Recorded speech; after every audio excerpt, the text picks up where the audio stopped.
Sabi niya, wa idha kana salatu, kapag sabi niya ang sala jahriya, ibig sabihin ng jahriya, yung pinapalakas yung boses ng imam pag habang nagsasala. Okay? وجب على المأموم أن يستمع لقراءة الإمام ولا يجوز له أن يقرأ وإمامه يقرأ. So sabi niya, kailangan sabi niya, obligado sa ma'mum. Sining ma'mum? Sila yung mga sa likod, sumusunod sa imam. Kailangan sabi niya makinig sila sa pagbabasa ng imam. Wala yajuz. Hindi maaari sabi niya na siya ay magbasa na yung imam ay nagbabasa. Ibig sabihin, sasabayan niya yung imam sa pagbabasa ng imam at pagbabasa siya. Halimbawa, nagbabasa ng Fatiha ng imam, basa rin siya Fatiha. Hindi yon pwede. Okay? La surat al-Fatiha. Wala ghayraha.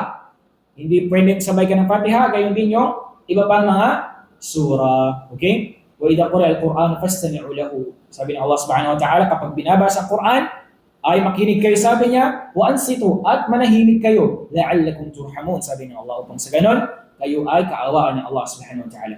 Okay?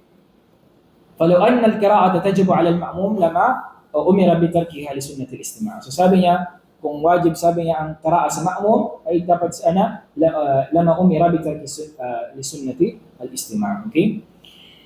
Dahil sabi niya, ang pagbabasa sabi niya ng ma'mum ay magiging dahilan yun ng ikakaabala niya. Ibig sabihin, hindi niya naman pakinggan yung imam habang nagbabasa.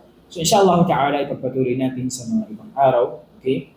So kung may mga katanong kayo, inshallah, subhanahu wa ta'ala, hindi ko siya wala ilaha illa anta, nastaghfiruka wa natubu ilayk.